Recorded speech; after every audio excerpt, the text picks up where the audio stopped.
7월하고 9월에 손을 안 들면 없다는 거야. 그러면은 뭐 서로 알 필요가 없죠. 뭐. 자, 그 다음에 보유할 때 내는 세금이 있는데 그게 알다시피 재산세가 있죠. 그런데 제가 이거는 뭐 어디 가서 강의를 해봐도 재산세는 거의 질문이 없어요. 아니 없는 것 같아요, 재산세는. 왜냐면 재산세는 다 낸다라고 생각해요. 땅을 갖고 있든 집을 갖고 있든 상가 꼬마 빌딩 갖고 있든 재산세는 당연히 내는 거다. 그렇죠? 자, 그러면 답변 잘하셔야 됩니다. 네, 이거 답변 못하면 재산이 없다는 거예요, 이게. 네. 그럼 재산세는 봄, 여름, 가을, 겨울 중에 언제 나올까요? 봄, 여름, 가을, 겨울. 가을을 좋아하세요? 네? 7월하고 6월 1일 기준하고 9월 1일 기준. 6월 1일 기준하고 9월 1일 기준이 이제 막 던지시는 거예요, 이제? 네? 네. 네. 6월 1일은 뭐냐면 재산세 납세무자를 정하는 기준이에요. 그게 6월 1일이고 납기는 7월하고 9월이에요. 7월하고 9월. 그러니까 제가 어디 가서 요것만 물어봐. 다른 거 안 물어보고 여름에 세금 나오시는 거 이렇게 손들어요. 아, 저분은 건물 갖고 있구나. 그 다음에 9월에면은 아, 저분은 땅을 갖고 있구나. 왜냐면 토지는 9월이거든요. 그러니까 7월하고 9월에 손을 안 들면 없다는 거야. 그러면은 뭐 서로 알 필요가 없죠. 뭐 없는 데 서로 만나서 뭔 얘기를 하는 거예요.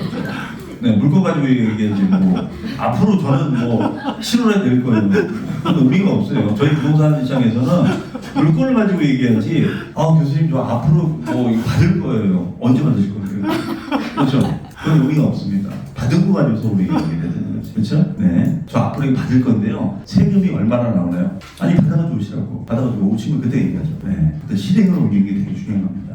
예. 자, 그래서 재산세는 그냥 내는다라고 생각을 해요. 그런데 문제는 이 재산세를 낸 다음에 이 종합부동산세를 또 내는 거예요. 이것 때문에 또 문제가 되는 거예요. 이게 질문이 제일 많아요. 왜 그러냐면 취득세 같은 경우에는 취득할 때 한 번 내고 끝나는 거예요. 클로징 되는 건데 이 재산세나 종합부동산세는 소유하고 있는 동안에는 매년 내야 돼요. 맞잖아요. 매년 내야 돼요, 매년. 그러면 재산세는 내는 거는 이의가 없어요. 그래, 뭐 가지고 있으니까. 그런데 이걸 또 내라고 하는 게 싫은 거야. 그러니까 건물주들이 제일 스트레스 받는 것 중에 하나는 이거야. 아니, 가뜩이나 지금 대출이자 올라가지고 대출이자 내야 되지. 또 종부세 내야 되지. 그럼 종부세는 자, 봄, 여름, 가을, 겨울 중에 언제입니까? 종부세.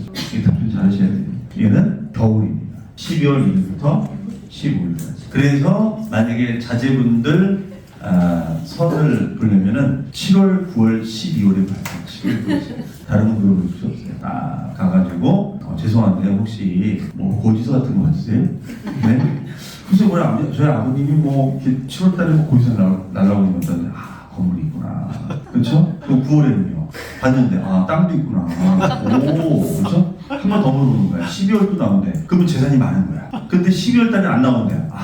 실패한 거야. 오르지. 공시가가 안 오르는 땅 매인지 잡은 거야. 매인지 잡은 거야. 그래서 납기만 이렇게 언제 내는지 납기만 들어봐도 저 양반이 무슨 재산이 있는지 대충 알 수 있으니까요. 네, 그래서 그걸 다 물어보고 싶지만 서로 민망하니까 넘어가겠습니다.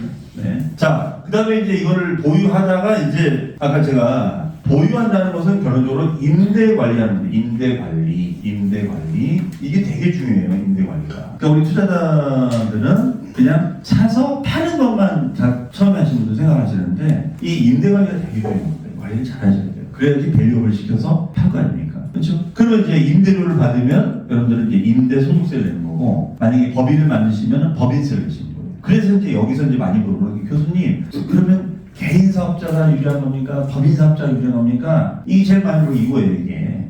자, 그러면은 일단 메인 뒤에 제가 써놨지만은 우리가 개인 사업자 같은 경우는 6에서 45%예요, 세율이, 최고 세율이. 근데 법인 사업자 같은 경우에는 얘는 9에서 24%예요. 인하가. 그럼 최고 세율만 따져봐도 거의 더블 차이 나는 거죠. 그렇죠? 그러면 우리가 개인 사업자 같은 경우에는 초반전엔 얘가 6%고 법인은 9%니까 얘가 유리해. 근데 임대 수익이 많아질수록 얘가 훨씬 더 유리해지죠. 그렇죠? 실제로 그런 적이 있었어요. 제가 이 강의를 한국경제신문사에서 강의를 하는데 어떤 대표님이 실험실 오신 거예요. 그래서 자기가 지금 그런 상황이 되는 거예요. 자기가 그러니까 나름대로 양천구에서 빌라 사업을 크게 하시는 분이에요. 그래서 많이 짓고, 그래서 아버님 거 물려받아가지고 아버님 거 사업자 등록을 해가지고 이분이 무슨 건축 기술사예요. 그래가지고 그냥 뭐 아버지가 그냥 사업자 등록 물려줬으니까 그걸로 계속 한 거야. 근데 이제 볼륨이 커졌겠죠? 그래서 임대료가 한 7억이 들어온대 1년에. 7천만 원 7억. 그리고 세금이 억 단위로 나와, 억 단위가. 그래서 아니 그래도 많이 들어오니까 많이 내는 건 맞는 건데 억 단위로 나오면 좀 너무 이게 심한 거 아닌가? 좀 막연하게 그렇게 생각했다는 거야. 그래서 제가 물어봤죠. 아니 그러면 법인으로 하시면 되는데 왜 법인세율은 채무세율이 20%대밖에 안 되는 거니까 그러면은 세이브가 됐을 텐데 왜 이걸 안 하셨습니까? 했더니 그걸 몰랐다는 거예요. 아니 그러면 거기 회계 기장하는 회계사 있지 않습니까? 했더니 있는데 회계사가 아버지 친구래요. 근데 아버님 친구인데 80대 초반이세요. 그래서 숫자가 안 보이시는 거죠. 그러니까 아버님 친구니까 물어보지 못하겠다는 거야. 괜히 물어보면은 야 아버지 친구 알아서 해주겠지 그걸 물어봐. 그러니까 어려우니까 말도 못하겠고. 저는 그 얘기를 해요.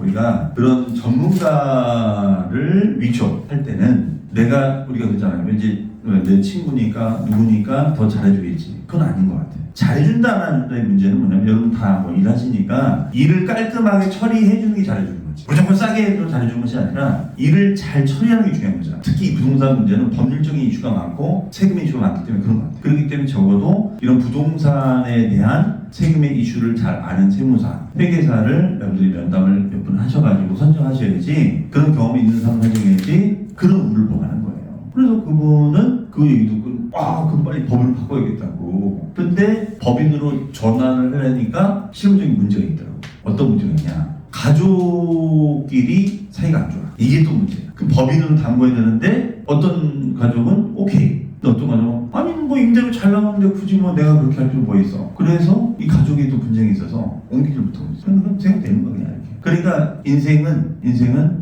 나 혼자 못하는 거야. 누가 협조를 해줘야 돼. 가족이 협조를 해줘야 돼. 그러니까 사람이 있잖아요. 나 혼자 못해. 그래서 이런 부분들에 대해서는 체크업을 잘 해야 돼요. 자, 그럼 또 이따 나오니까요.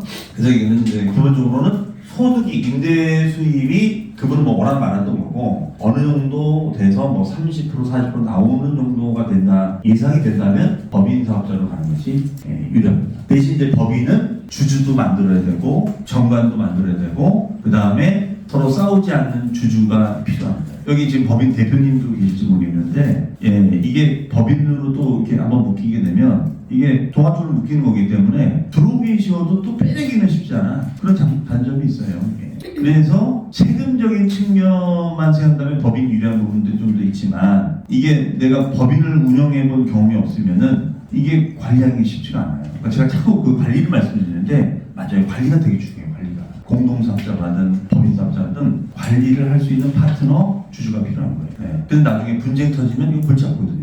자, 그 다음에가 이제 또 임대하면은 만약에 상가를 임대한다. 그럼 상가 임대료를 받으면 상가 임대료에 대해서는 세금 계산서 발행을 하잖아요. 그렇죠? 그러면 이때는 부가가치세가 또 발생이 되는 거예요. 이해하셨죠? 자, 그러다가 나중에 이제 해피하게 시세가 올라가지고 이걸 이제 처분해. 그러면은 처분하게 되면 이걸 양도랍니다. 그러면 양도 소득세를 내는 거예요. 이 부분도 우리가 계속 개정이 되고 있죠. 그래서 여러분들 가장 많이 항상 궁금한 게 양도세죠. 왜? 양도소득이 제일 크니까. 그렇죠? 그래서 양도세가 많이 나오냐 적게 나오냐 비과세가 되느냐 이런 부분들이